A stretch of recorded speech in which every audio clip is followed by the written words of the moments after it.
감사합니다. 네, 장한 기도하겠습니다. 주님, 부족한 종이 회중 앞에 섰습니다. 하나님 성령으로 채워주시고 이 시대에 하나님 원하시는 말씀 증거하게 하여 주시옵소서. 예수님 이름으로 기도합니다. 아멘. 네, 오늘은 502주년 되는 종교개혁 기념주일입니다. 1517년에 마틴 루터라고 하는 분이 10월 달에 95개조 논제를 이제 대학 앞에 거는 것을 시점으로 해서 종교개혁이 단행이 됐어요. 그래서 이제 그것을 기념하는 기념주일인데, 모든 개신교는 오늘 다 종교개혁 기념주일로 지킵니다. 여러분이 알든 모르든 여러분들은 개혁자들의 후예다, 그렇게 볼 수 있어요. 왜냐하면 우리를 프로테스탄트라 그러는데, 중세기의 타락한 교회를 개혁하려고 그렇게 일어났던 루터와 칼빈의 이제 영적인 후손들이죠. 근데 여러분, 개혁이라고 하는 게 참 어렵죠. 오늘날도 보면 개혁을 외치는 사람들이 참 많습니다. 개혁의 후예들인데 우리가 502주년이 지난 다음에 어떻게 되었는가? 사실 그때는 우리가 개혁의 주체였는데, 지금은 잘못하면 사회에서 지탄을 듣는 개혁의 대상이 될 수 있어요. 역사에 보면은 개혁의 주체자가 시간이 얼마 지나지 않아서 개혁의 대상이 되는 경우가 참 많습니다. 왜 그러냐? 참된 개혁이라는 건 뭐냐? 여러분, 남을 개혁하고 사회를 개혁하려고 한다면은 먼저 자기 자신부터 개혁해야 돼요. 모든 개혁이라고 하는 것은 자기의 개혁이 먼저 선행돼야 되는 거예요. 오늘날 우리 사회에 보십시오. 이게 왜 이런 현상이 빚어지냐? 자기 개혁이 선행되지 않고 남들만 개혁시키려고 그러니까 어려움이 발생하고 있는 것이죠. 명심하세요. 모든 개혁은 자기 개혁이다. 내가 개혁의 대상이고, 내가 개혁되면 내가 죄를 회개하고, 오늘 기도하시는 분이 회개기도를 했는데, 하나님의 말씀대로 살려고 자기를 개혁하면 모든 것이 개혁되는 거예요. 이 자기 개혁이라는 게 쉬운 게 아니죠. 여러분들은 자기부터 개혁시키는 우리 성도들이 되시기를 축원합니다. 종교 개혁을 할 때 뭐든지 표가 있죠. 어떤 운동이든 표가 있습니다. 종교 개혁하는 사람들은 3가지 표를 내걸었어요. 그게 뭐냐면 오직 믿음, 오직 말씀, 오직 은혜, 이런 3가지 표를 내걸었습니다. 그래서 제가 이 종교 개혁을 기념해서 지난주에 믿음에 대한 설교를 여러분에게 말씀드렸거든요. 오늘은 말씀에 대한 이야기를 하는 거예요. 다음 주는 은혜에 대한 이야기. 그러면 종교 개혁이 근본 정신을 우리가 알 수가 있죠. 오직 말씀으로, 오직 믿음으로, 오직 은혜로, 이제 이 3가지 표를 가지고 종교 개혁을 단행을 했다. 오늘 본문 말씀 데살로니가 전서 2장 13절에 보면 이런 말이 있습니다.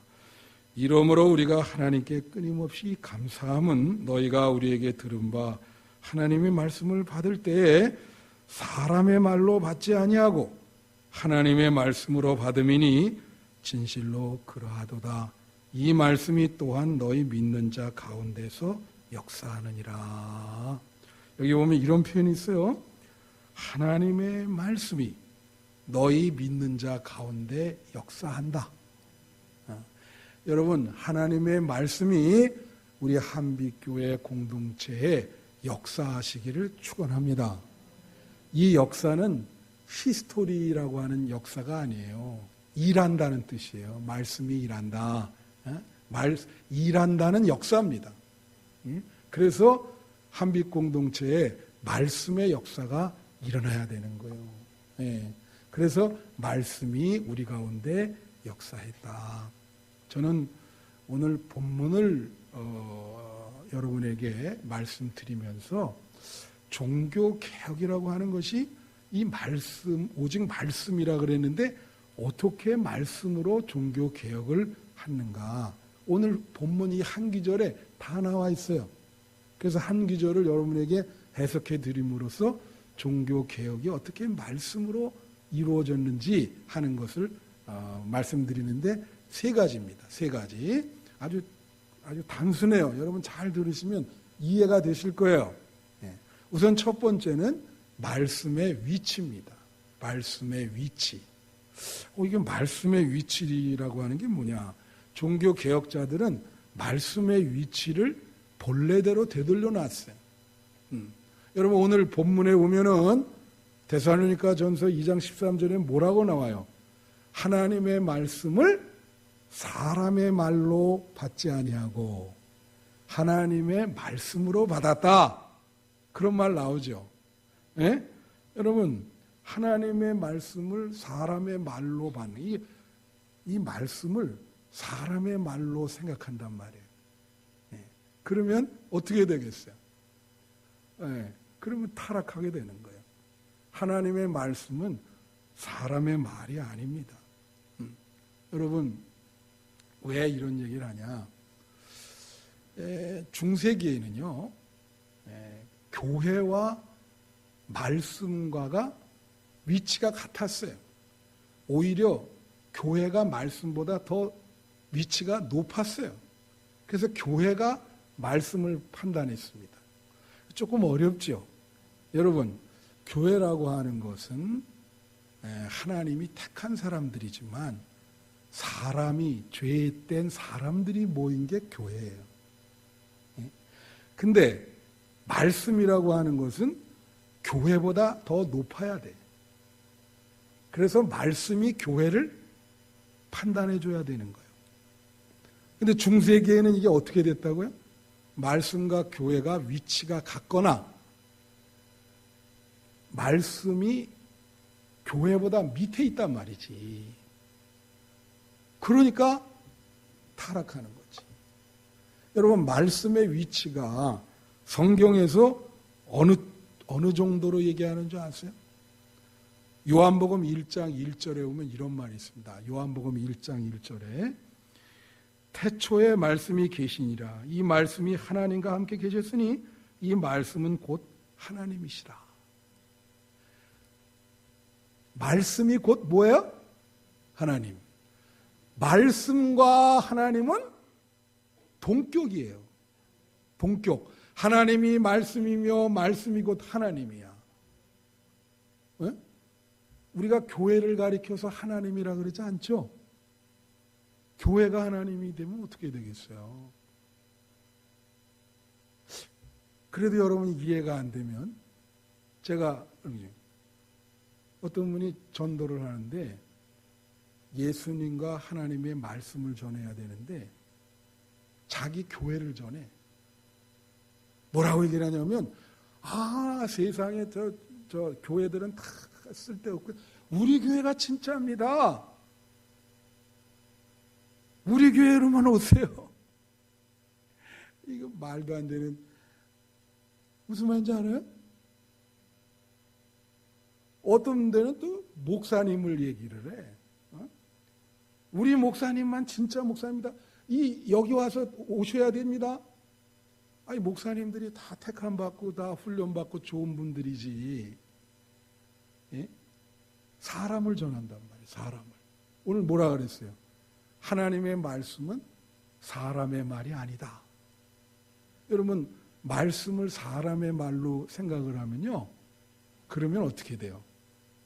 그러면 교회는 타락하는 거예요. 중세교회가 왜 타락했냐? 교회가 이게 사람.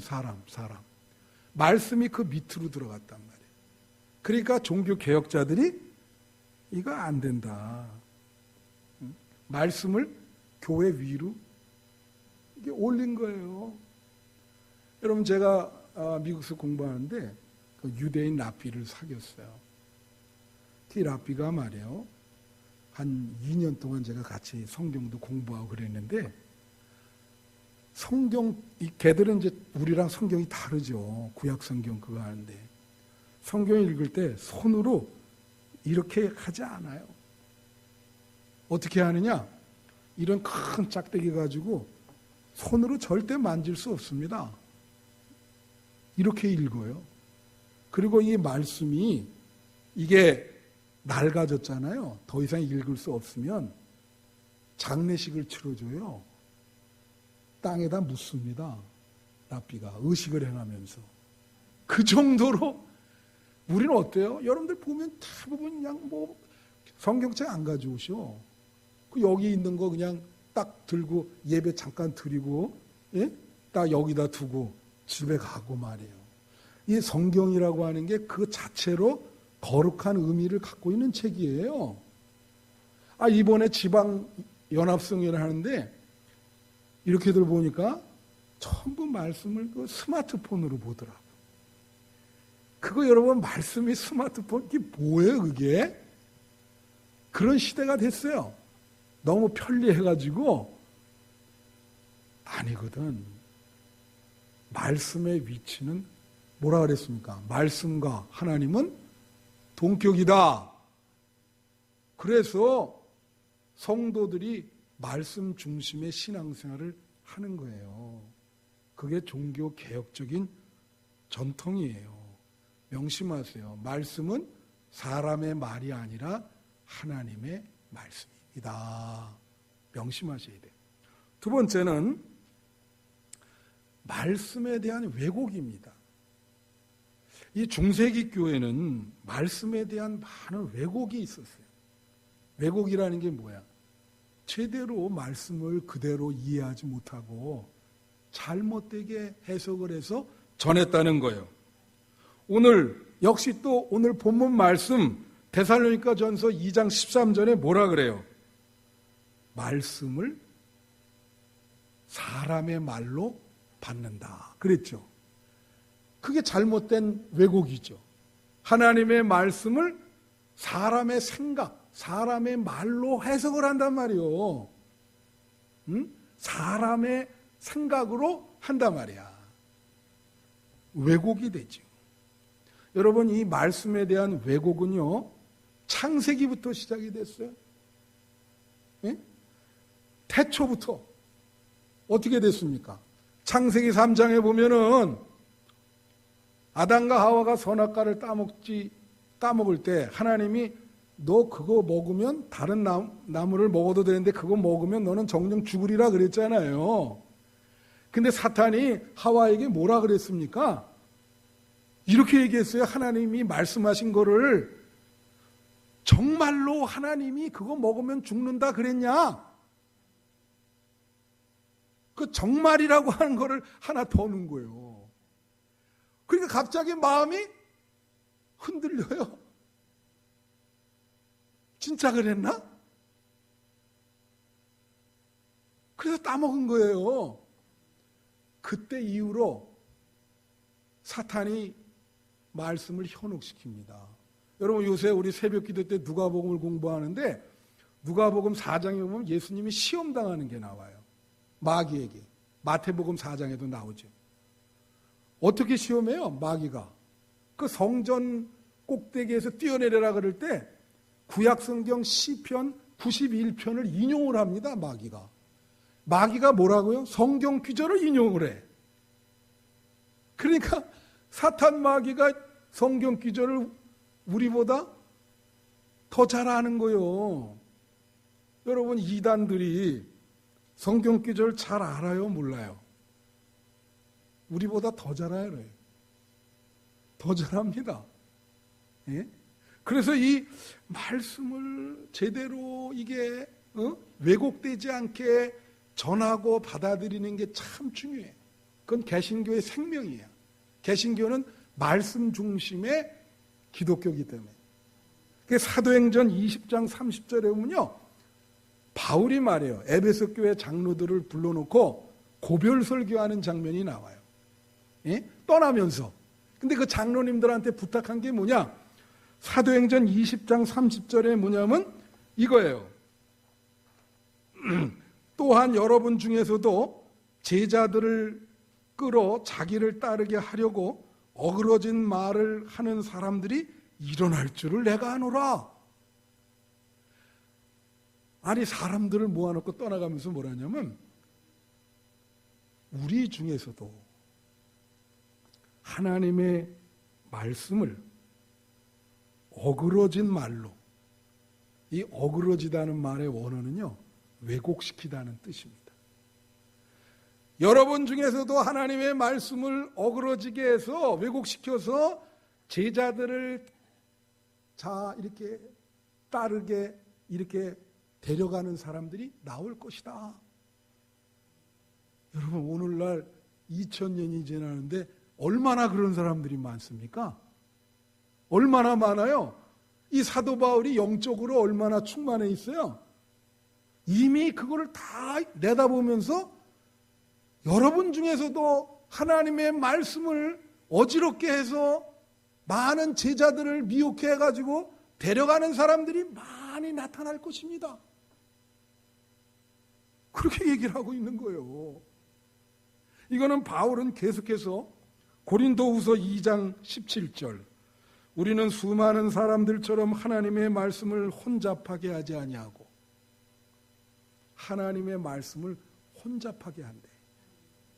이 말은 고린도후서 4장 2절에 또 씁니다.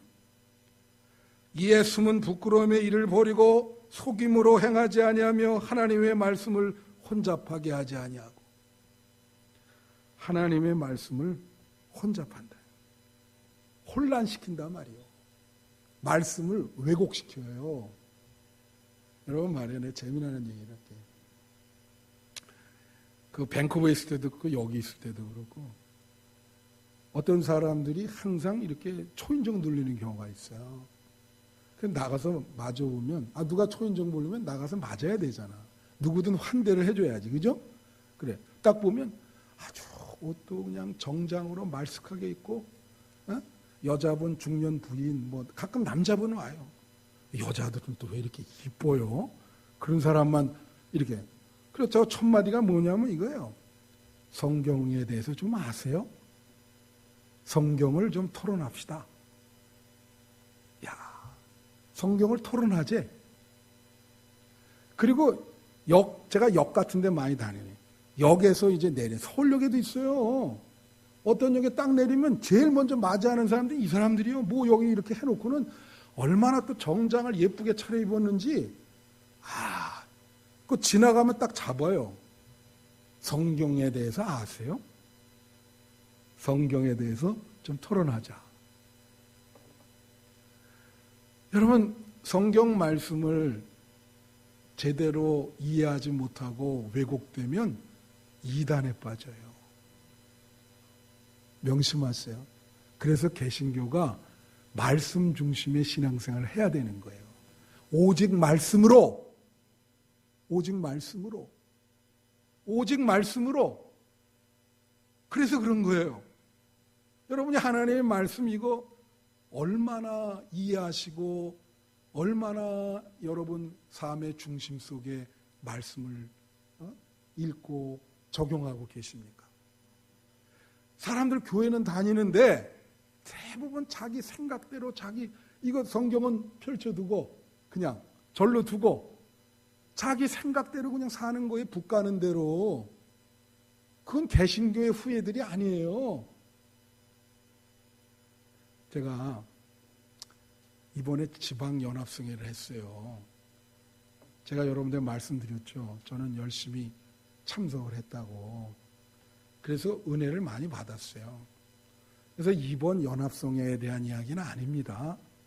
제가 옛날에 언제 연합성회에 또 열심히 출석할 일이 있었는데 주로 7번 정도 집회를 하거든요. 내가 그런 집회는 아주 성실하게 참석하는 그걸 갖고 있어요. 제가 나이가 많아도. 근데 놀란 게 있어요. 뭐냐면 성경 말씀을 읽고, 이제 설교하기 전에 성경 말씀 읽습니까? 안 읽습니까? 읽는다고. 읽고는 그 본문에 대해서 설교할 때 얘기를 해줘야 돼요? 안 해줘야 돼요? 설교라고 하는 건 말씀을 해석해 주는 거예요. 예? 근데 그건 읽고 내가 마지막까지 어떻게 본문 내용에 대해서 얘기하나 7번째까지 내가 참고 들었거든. 세상의 말씀을 읽고 그 부분에 대해서는 언급을 안 하셔. 그리고 자기 무슨 세상 무슨 뭐 이상한 얘기 하고 싶은 얘기 이런 것만 계속 하는 거예요. 진짜 그게 뭡니까? 그러니까 타락을 하죠, 교회가. 무슨 말인지 알아요? 아니, 그리고 무슨 얘기 하냐면, 어떻게 하면 사람들을 뿔릴까? 그런 테크닉을 가르쳐 주는 거예요. 자기가 심화하는 교회가 크다는 거야. 여러분, 교회는 회사가 아니에요.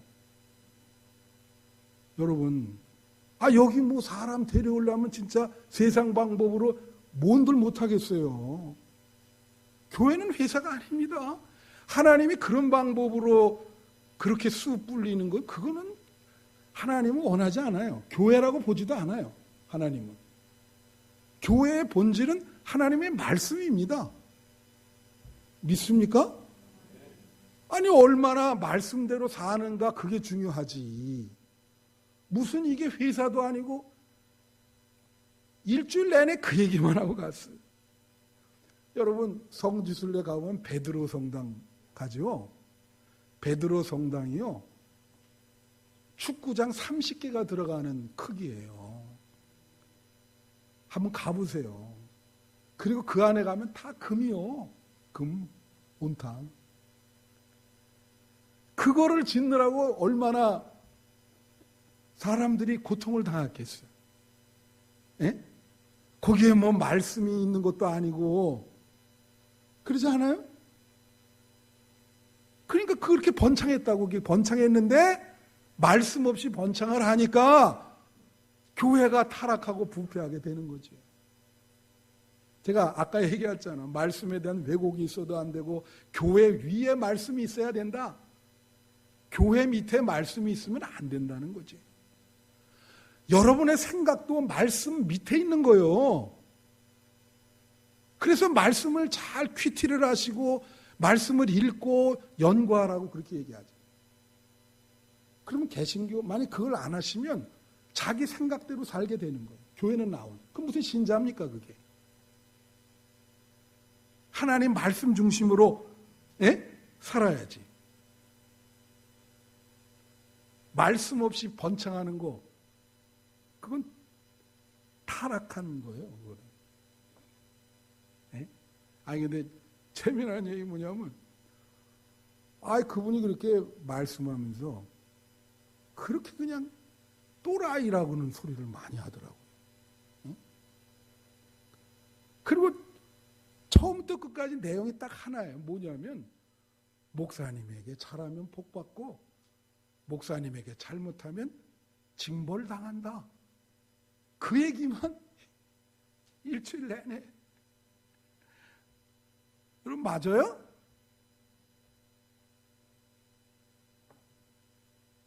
여러분, 하나님의 말씀대로 살려면요, 세상에서 핍박이 옵니다. 제대로 여러분이 하나님 말씀대로 살려면 뭐가 온다고요? 핍박이 와요. 그래서 사람들이 그런 사람을 비정상으로 볼 수가 있어요. 그러니까 이게 또라이라는 말이 비정상이라는 얘기잖아요. 누구도 비정상들. 내가 하나 물어볼게요, 여러분에게. 잘 생각하고 대답하세요. 여러분, 정상이에요? 비정상이에요? 여러분 스스로 어떻게 생각하세요? 내가 정상인가? 비정상인가? 예? 제대로 믿고 있나? 아닌가? 그죠? 여러분, 오늘날 우리 사회도 양극화되어 있잖아요. 그죠? 진보, 보수. 물어볼까요, 여러분에게? 누가 정상이요? 누구 말이 맞아요? 누가 비정상이요? 이거 정상, 비정상 가누기 쉽지 않습니다. 쉽게 저 사람, 여러분 그런 말 함부로 올리면 안 돼요. 저 사람 또라이다. 그거 어떻게 그런 말을 해? 말이 안 되네. 그 사람이 정상일 줄 어떻게 알아? 내가 책을 쓰는데 본질 시리즈 쓰는 거 알죠? 앞으로 10권 나올 거예요. 신앙의 본질, 성령의 본질, 교회의 본질, 기도의 본질. 본질대로 돌아가야 되니까. 그게 정상이지, 그게. 그러지 않아요? 왜 자꾸 말씀을 왜곡시켜? 그거 비정상이죠. 기본이 안 돼 있잖아요. 말씀대로 사시는 여러분 되시기를 바라요. 이 푸코라는 사람이 이랬어요. 권력이 지식을 규정한다. 그런 말 했거든. 힘이 있으면은 정상적으로 사는 사람들도 비정상으로 규정을 하는 거예요. 말씀에 왜곡이 있으면 안 됩니다. 꼭 그렇게 말씀이 제대로 여러분에게 말씀 중심의 신앙생활을 하기 바라고요. 마지막 세 번째로는 말씀의 의미 전달입니다. 세 번째, 말씀의 의미 전달. 본문 말씀에 뭐라 그랬어요? 2장 13절에, 데살로니가전서 2장 13절에 뭐라 그랬냐면 말씀으로 역사한다. 말씀이 역사한다. 그런 표현을 썼습니다. 여러분, 사람이 믿음이 어떻게 생기는지 아세요? 말씀을 이해하게 되면 믿음이 생기는 거예요. 무슨 말인지 알아요? 근데 믿음이 있어요. 지금 있어. 있다가 말씀의 깨달음이 생겼어요. 그러면 어떻게 되는지 아세요? 있었던 그 작은 믿음이 더 성장하는 거예요. 더 성숙하게 되는 거예요. 그래서 신자는 항상 말씀의 의미에 대한 깨달음이 있어야 돼요. 성경책을 아주 끼고 살아야 된다고요. 말씀을 듣고 읽고 깨닫고 그리고 자기 생활에 적용하고 그래야 그게 개신교 신자라고 할 수 있는 거예요. 무슨 말인지 알아요? 하나님의 말씀이 여러분을 모두 판단하신다고. 하나님의 말씀이. 중세기에 말씀의 의미가 왜 전달이 안 됐냐? 제가 말씀드렸잖아요. 중세기에는요, 신부들이 설교를 할 때, 예배를 집전할 때 라틴어로 했어요. 라틴어로 했는데 회중들은 라틴어를 아는 사람이 하나도 없어요. 그 생각을 해봐. 쉽게 말하면 여기서 독일말 아는 사람이 하나도 없는데 목사님이 독일말로 예배를 집전하고 설교를 해. 그러면 성경 말씀의 의미가 전달이 되겠어요? 안 되겠어요? 안 되죠. 그러니까 중세기 신자들은 말씀에 무지한 거예요. 네? 교회는 왔다 갔다 하는데 아예 말씀에 대해서 몰라. 그러니까 교회가 타락하죠. 그래서 오직 말씀으로 여러분 이제 말씀을 마치는데 히브리서 4장 2절에 이런 말이 있어요. 무슨 말이냐면 그들과 같이 우리도 복음을 전함을 받은 자이나 들은 바 그 말씀이 그들에게 유익하지 못한 것은 듣는 자가 믿음과 결부시키지 아니함이라. 자, 결론입니다. 여기를 보세요. 말씀을 듣는 자가 믿음과 결부시키지 아니한대. 그 어떤 일이 벌어지겠어요? 말씀을 들을 때. 믿음으로 아멘 하시기 바랍니다. 믿음과 결부시키는 거죠. 내가 아까 얘기했잖아요.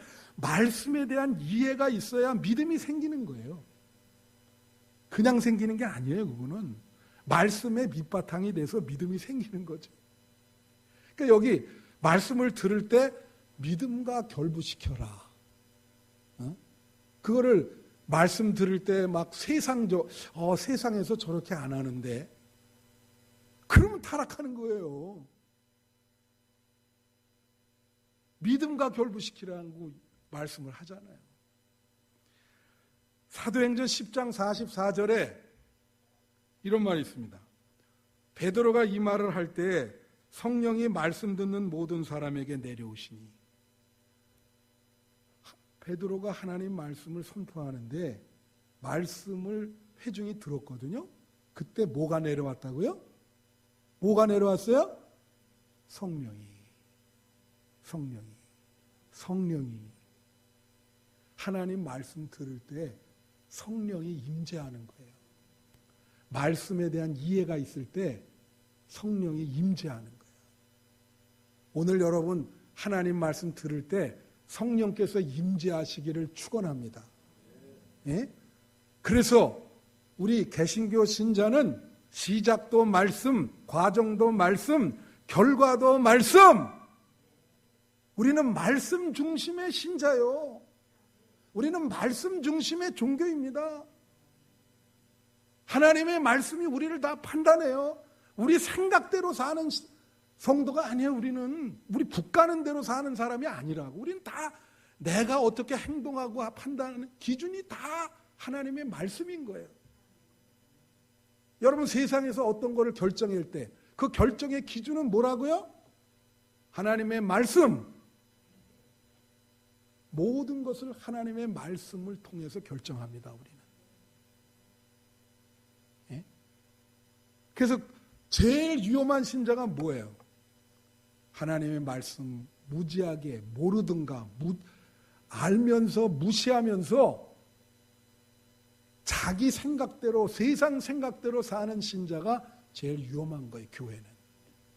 그런 성도가 많아지면 교회는 타락하게 됩니다. 명심하세요. 우리는 종교개혁자의 후예인데 개혁의 대상이 됐어요. 하나님의 말씀으로 먼저 우리가 개혁을 우리 자신부터 시켜야 될 줄로 믿습니다. 말씀 중심의 신앙생활 하시는 여러분 되시기를 축원합니다. 우리 다 같이 3분 동안만 오늘 하나님 말씀을 생각하면서 묵상 기도하겠습니다.